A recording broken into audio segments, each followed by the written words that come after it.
Hello students, today we are going to discuss about the principles of management. So, what are management principles?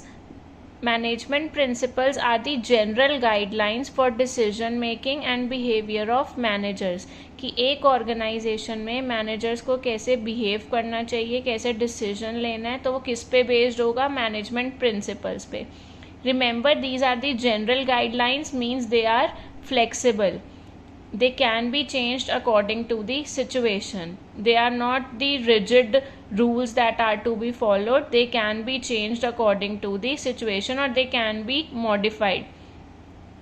Principles of management developed by Henry Fayol. Now, who is Henry Fayol? Henry Fayol is the father of management studies and thoughts.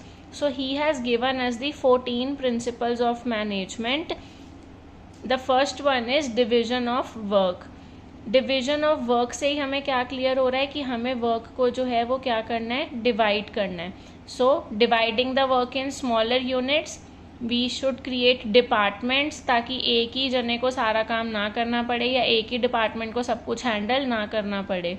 और हमें employees को उनकी capabilities के according work देना चाहिए ताकि हमारा काम जो है वो अच्छे से हो पाए. अगर ऐसा हो कि हम किसी लिटरेचर, जिसको पता है इंग्लिश लिटरेचर के पर्सन को टेक्निकल वर्क दे दे, तो may be he will not be able to do that work efficiently. So हमें एम्प्लॉयज़ को उनकी कैपेबिलिटीज़ के हिसाब से क्या करना चाहिए? वर्क एलोकेट करना चाहिए. तो इस प्रिंसिपल को अगर हम फॉलो करते हैं तो इसके पॉजिटिव इफ़ेक्ट्स क्या होंगे? It will lead to specialisation. अगर एम्प्लॉयज़ अपने कैपेबिलिटीज़ के अकॉर्डिंग काम कर रहे हैं तो वो क्या हो जाएंगे? स्पेशलाइज्ड हो जाएंगे. And also their efficiency will be improved. तो उनकी एफिशिएंसी भी इम्प्रूव हो जाएगी. लेकिन अगर ये प्रिंसिपल फॉलो नहीं होता तो what are the consequences of this principle? Consequences of violation of this principle: lack of efficiency. Employees efficiently काम नहीं कर पाएंगे, ना ही स्पेशलाइजेशन हो पाएगी. And there are chances of duplication of work. Now what is duplication of work? कि अगर हमने वर्क डिवाइड नहीं किया तो देयर आर चांसेस कि एक बंदा एक काम को 2-3 बार कर दे या फिर 2-3 इंसान जो हैं वो एक ही वर्क को करते रहें. That is duplication of work. I hope this principle is clear. Now we move on to the next principle. The next principle is authority and responsibility. इसमें फ्योल ने क्या इंसिस्ट किया है? That there should be a balance between authority and responsibility. Authority means power to take decisions and responsibility means obligation to complete a work. तो Fayol ने क्या कहा कि there should be a proper balance between authority and responsibility. हमें किसी भी अगर individual को कोई काम देना है, कोई रिस्पॉन्सिबिलिटी देनी है, तो उसके लिए हमें उसे प्रॉपर अथॉरिटी भी देनी होगी ताकि अब giving authority matching to target और रिस्पॉन्सिबिलिटी ऑफ एम्प्लॉयज़. अगर मैंने किसी एम्प्लॉय को कोई काम करने का टारगेट दिया है, target to produce 100 units, but I have not given him the authority to purchase the raw material, तो वो काम नहीं हो पाएगा. तो अगर हमें रिस्पॉन्सिबिलिटी दे रहे हैं किसी एम्प्लॉय को तो we should give him the proper authority matching to that responsibility. इस प्रिंसिपल को फॉलो करने के पॉजिटिव इफेक्ट्स क्या होंगे?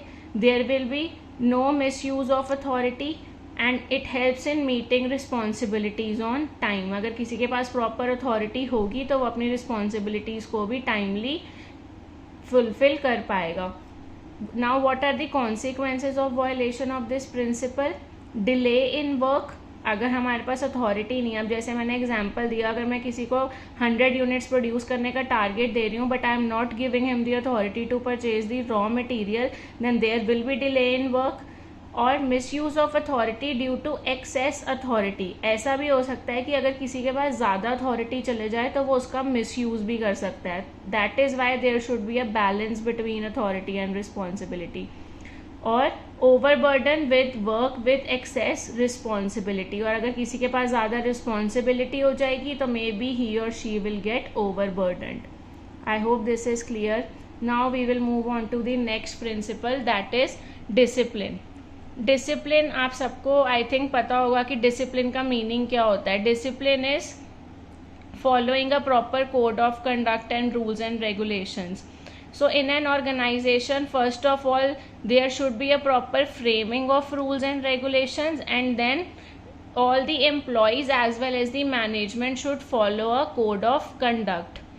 Meeting of commitments by subordinates as well as by superiors. ऐसा नहीं है कि सारी commitments या सारा discipline सिर्फ subordinates को follow करना है.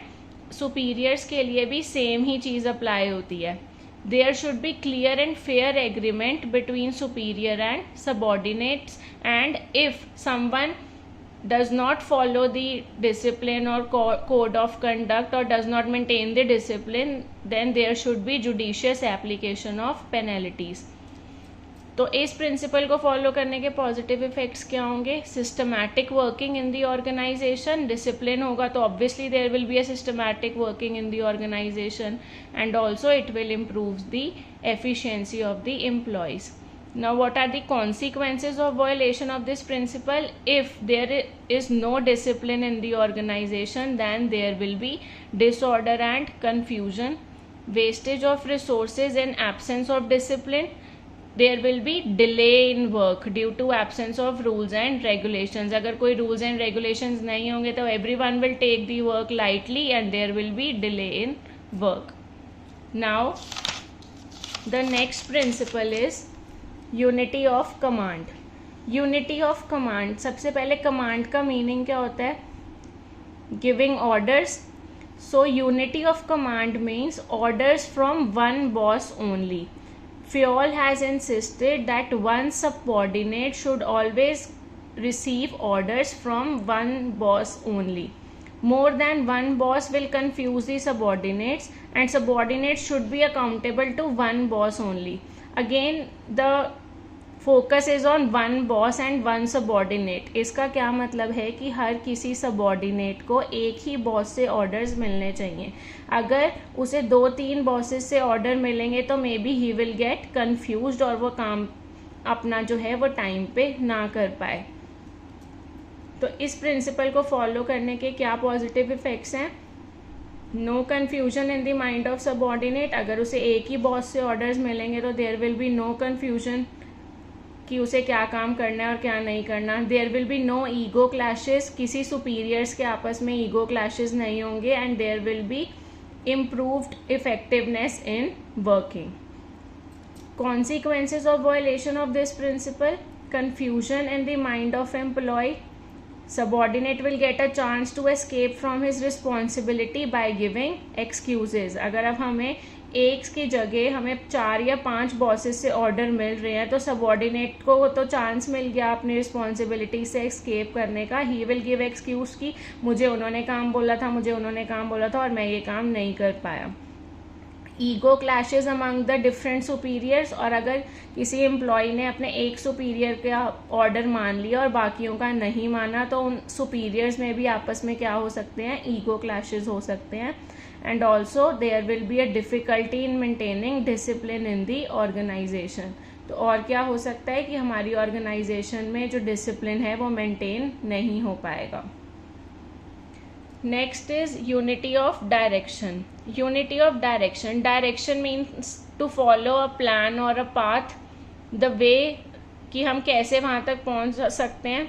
Fayol ने क्या insist किया? That there should be one unit and one plan. That means all the employees must be directed towards one goal. Unification of efforts towards one direction. इसका क्या मतलब है कि सारे जो एम्प्लॉयज़ हैं उन्हें एक ही प्लान को फॉलो करना चाहिए और जो सारे एम्प्लॉयज़ हैं उन्हें एक ही डायरेक्शन में वर्क करना चाहिए ताकि वो ऑर्गेनाइजेशनल गोल अचीव कर पाएँ. और अगर ऐसा होगा तो obviously there will be coordination among the employees.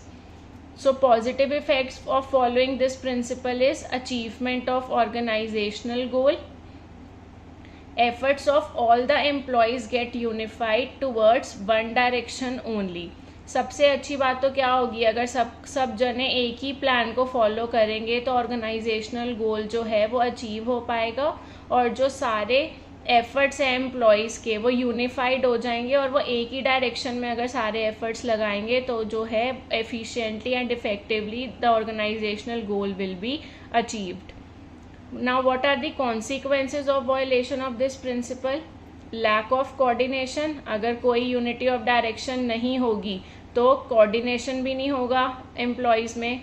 There will be a wastage of efforts and resources by working in different directions. सारे अगर different directions में work करेंगे तो efforts भी waste होंगे और resources भी, और जिसकी वजह से इनका रिजल्ट क्या होगा कि हम अपना ऑर्गेनाइजेशनल गोल अचीव नहीं कर पाएंगे, और अगर कर भी पाएंगे तो it will be very difficult to achieve the organisational goal. I hope you all have understood these 5 principles. Thank you.